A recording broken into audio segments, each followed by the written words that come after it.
जगत पालनहार है माँ, मुक्ति का द्वार है माँ, भक्ति का आधार है माँ, रक्षा का अवतार है माँ, सुख शांति अन्न और धन का वरदान है माँ। जय माँ अन्नपूर्णा जी की।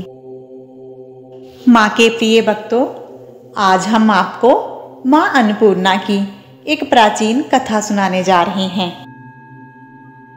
आपने देखा होगा कि हमारे घरों में हमारी दादी माँ या नानी माँ, हमारी माँ और हमारी सासू माँ के कुछ नियम और कायदे होते हैं जिनको वो हमेशा मानते आ रहे हैं।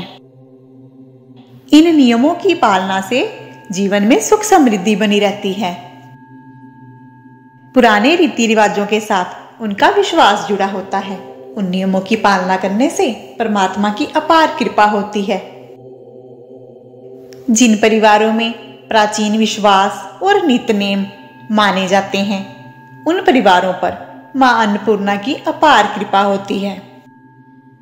वो कौन सी मान्यताएं हैं जिनको जीवन में मानने से, अपनाने से माँ अन्नपूर्णा हमेशा प्रसन्न रहती हैं और अपना आशीर्वाद हमेशा बनाए रखती हैं? आइए इस कथा के श्रवण से जानें। एक गांव में एक साहूकार परिवार रहता था। साहूकार के परिवार में 3 ही लोग थे। एक साहूकार, एक उसकी पत्नी और एक उसका बेटा। साहूकार की पत्नी कर्मशील औरत थी। वह अपने नित्यनेम की पक्की थी। घर को साफ सुथरा रखना, पाठ पूजा करना, दान पुण्य करना उसकी यही दिनचर्या थी। उसकी भगवान जी में बहुत आस्था थी। उसके इकलौते बेटे की शादी की उम्र हो गई थी। साहूकारनी को एक संस्कारी, धर्म कर्म वाली बहू चाहिए थी। साहूकार और साहूकारनी ने पास के एक गांव की सुशील लड़की देखकर अपने बेटे की उसके साथ शादी कर दी। साहूकारनी अपने बेटे की शादी करके अति प्रसन्न थी। साहूकारनी ने अपनी बहू से कहा कि बेटा, अब यह घर तुम्हारा है। जब मैं शादी करके इस घर में आई थी तो मेरी सासू माँ ने इस घर की जिम्मेदारी मुझे दे दी। अब तुम आ गई हो तो अब इस घर की जिम्मेदारी तुम संभालोगी। देखो बेटा, हर परिवार के अपने अपने तौर तरीके होते हैं, अपने अपने विश्वास होते हैं। जब हम नए परिवार में जाते हैं तो हमें बहुत सारी बातें नई सीखने को मिलती हैं। मेरी सासू माँ के कुछ रीति रिवाज थे, विश्वास थे जो उन्होंने मुझे बताए और फिर उनको मैंने माना। उन रीति रिवाजों, पारंपरिक विचारों को मानने से ही हमारा परिवार पीढ़ी दर पीढ़ी सुखी जीवन जी रहा है। हमें धन धान्य, सुख समृद्धि की कभी कमी नहीं हुई। बेटा, अगर तुम भी उन रीति रिवाजों को दिल से अपनाओगी तो तुम भी हमेशा सुखी रहोगी। अब जो मैं तुम्हें बातें बताने जा रही हूं उनको ध्यानपूर्वक सुनना और अपनी दिनचर्या में अपनाना। पहला नियम, प्रातः जल्दी उठकर सारे घर को साफ सुथरा करना।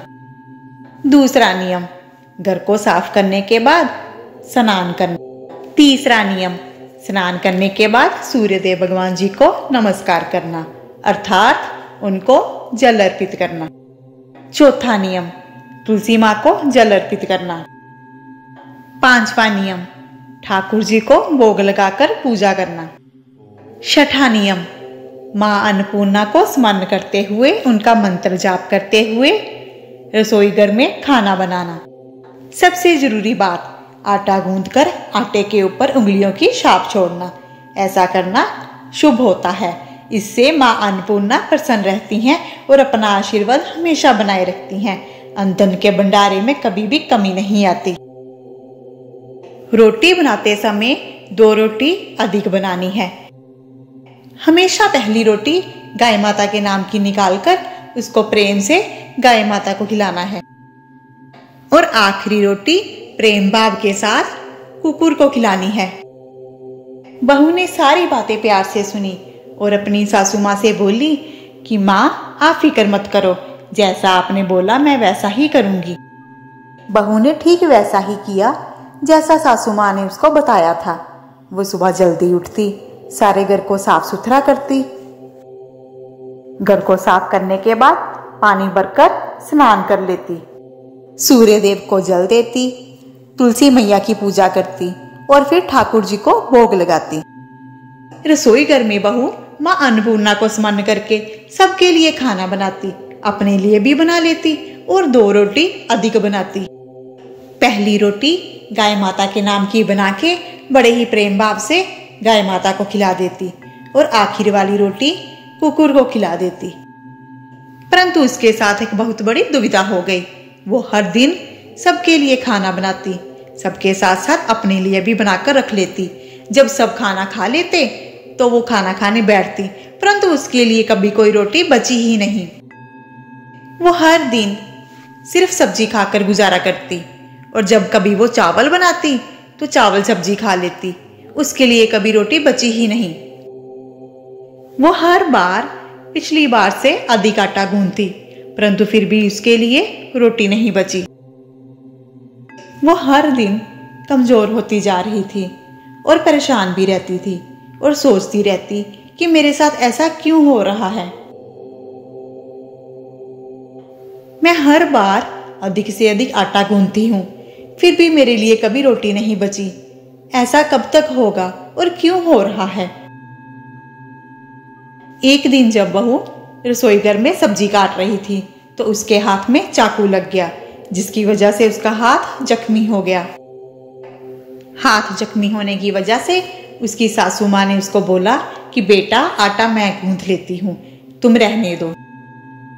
बहू देखती है कि सासू माँ ने तो बहुत थोड़ा सा आटा गूंथा है। वो हैरान हो जाती है कि मैं तो इतना सारा आटा गूंथती हूँ, फिर भी मेरे लिए रोटी नहीं बचती। आज फिर मुझे रोटी नहीं मिलेगी, क्योंकि इतने थोड़े आटे से तो बहुत कम रोटियां बनेगी। परंतु ऐसा नहीं हुआ। उस दिन उसने पेट भरकर खाना खाया। बहू को चिंता लग गई कि जब उसका हाथ ठीक हो जाएगा तो उसको खाना बनाना पड़ेगा और फिर उसके लिए रोटी नहीं बचेगी। सब्जी और चावल तो बच जाते हैं, परंतु रोटी नहीं बचती। बहू इसी सोच में डूबी रहती है कि उसके साथ ऐसा क्यों हो रहा है। वो ऐसा क्या नहीं कर रही कि उसके साथ ऐसा हो रहा है, या वो ऐसा क्या कर रही है कि उसके साथ ऐसा हो रहा है। एक दिन बहू देखती है कि उसकी सासू माँ ने आटा गूंथ कर रखा है और वो रोटी बनाने की तैयारी कर रहे हैं। जब वो आटा देखती है तो उसके ऊपर उंगलियों के निशान होते हैं। तभी उसको याद आता है कि उसकी सासू माँ ने कहा था कि जब भी आटा गूंथो उसके ऊपर उंगलियों की छाप छोड़ दो। ये अन्नपूर्णा माँ का चिन्ह है, इससे अन्नपूर्णा माँ प्रसन्न होती हैं। बहू को अपनी गलती का जब एहसास हो जाता है तब वो मंदिर जाती है और माँ अन्नपूर्णा के समक्ष प्रार्थना करती है कि हे माँ, मुझे क्षमा करें, मैं आगे से ऐसी गलती नहीं करूंगी, मेरे ऊपर कृपा करें। माँ अन्नपूर्णा बहू की प्रार्थना स्वीकार कर लेते हैं और बहू को माफ कर देते हैं। साहूकार की बहू ने फिर कभी ऐसी गलती नहीं करी। माँ के आशीर्वाद से साहूकार की बहू हमेशा सौभाग्यवती रहती है और अपना जीवन अपने परिवार के साथ खुशी खुशी व्यतीत करती है। कथा समाप्त हुई। हम माँ अन्नपूर्णा को यही प्रार्थना करते हैं कि इस कथा को कहने वाला और सुनने वाला हमेशा माँ के आशीर्वाद का पात्र बने। माँ उसके भंडारे हमेशा भरे। जय माँ अन्नपूर्णा, जय माँ लक्ष्मी, जय माँ पार्वती।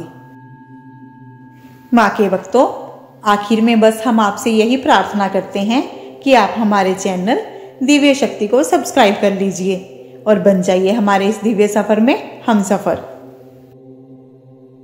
हमारे इस चैनल के माध्यम से आप अर्थ सहित मंत्र जाप, व्रत कथाओं और प्रभु की लीलाओं से अवगत होंगे। वीडियो अच्छी लगी हो तो वीडियो को शेयर कीजिए, लाइक कीजिए और कमेंट में जय मां अन्नपूर्णा लिखिए। इससे हमें प्रेरणा मिलती है। मां अन्नपूर्णा सदा आपके आमदन के भंडारे भरे, सदा आपका कल्याण करें। एक बार प्रेम से बोलिए जय मां अन्नपूर्णा।